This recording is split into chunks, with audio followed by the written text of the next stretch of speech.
Dobrodošli u moj dom. Drago mi je da vas je put doveo do moga praga. Molim vas, ne ustručavajte se da kročite unutra. Nema potrebe da mi kažete vaše ime, godine ili mjesto rođenja. Nije važno koji jezik govorite. Nije važno kojim se poslom bavite. Nije važno koji nivo obrazovanja imate. Nije važno koliko ste bogati. Nije važno kakvu garderobu nosite. Nije važno kojem se Bogu molite. Ne brinite ako vam se učini da je boja moje kože za nijansu ili dve drugačija od vaše. Za nas dvoje je sasvim dovoljno da se samo na trenutak pogledamo u oči. Neophodno je da dozvolimo duši, vašoj i mojoj, da pozdrave jedna drugu. U tom trenutku ćemo znati da li se susrećemo po prvi put ili smo postali bliski jedno drugom, jednom davno, tako davno da se više ni ne sjećamo kada je to bilo, dok osjećamo kako nam duše još uvijek bolno čeznu jedna za drugom. Sada kada smo unutra, ostavit ću vrata moga doma odškrinuta i za izvjesno vrijeme ću se ukloniti iz vašeg vida. Želim da vam dam priliku da nasamo razgledate moje umjetničke radove, opipljive simbole moga duhovnog razvoja i životnog puta. Nadam se da će bar neki od njih privući vašu pažnju i nežno dodirnuti strune vašeg srca. Možda ćete u nekim od mojih skulptura prepoznati jedan deo sebe. Možda će neki likovi, oblici ili boje sa mojih slika probuditi vaše uspomene koje će skrivenom barkom doploviti do obale vaših snova. Možda će vam neka umjetnička dela izgledati provokativno i nagnati vas da im naglo okrenete leđa ili im u čudu priđete bliže. Ako vam se učini da ste na svom putu zakoračili u pogrešan dom, tiho izađite kroz odškrinuta vrata. Ne brinite, nema potrebe da mi kažete zbogom. Ja ću vas razumeti.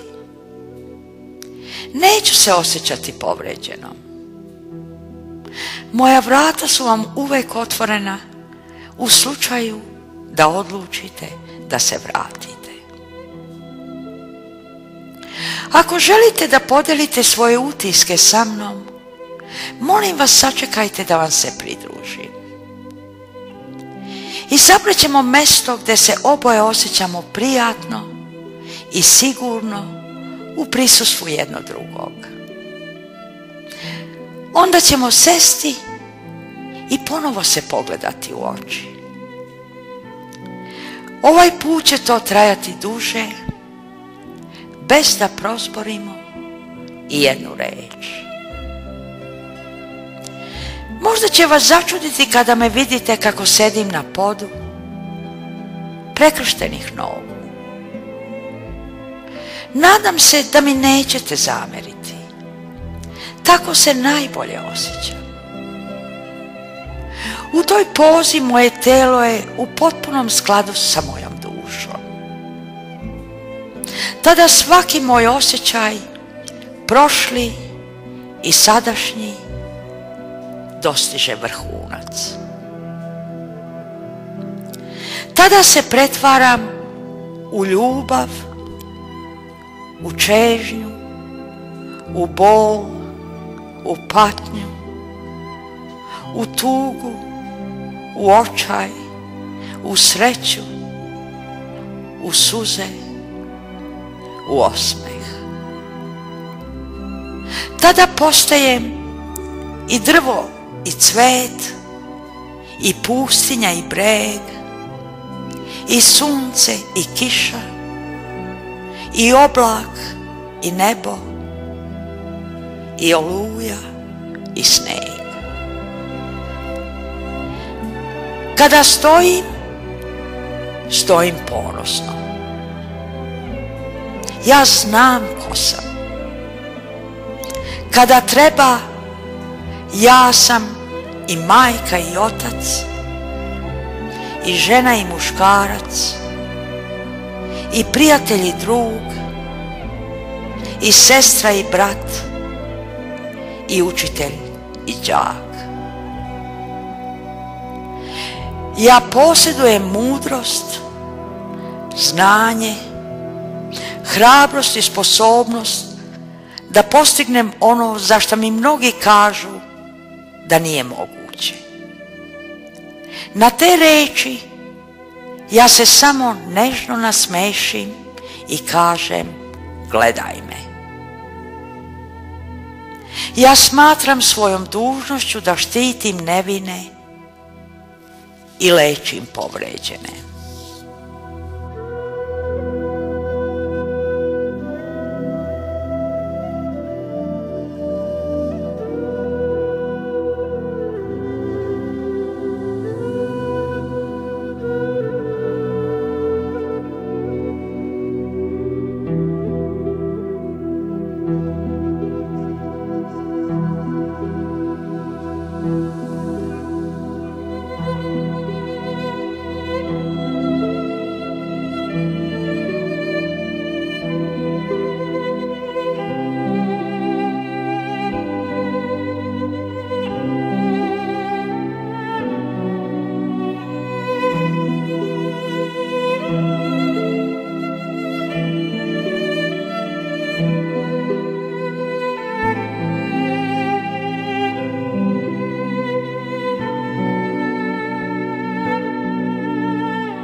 Hvala vam na posjeti. Pozdravite svoje prijatelje u moje ime. Kada sretnete novu osobu, ne zaboravite da budete ljubazni. Nikada ne znate koju bol skrivaju duboko u svojoj duši.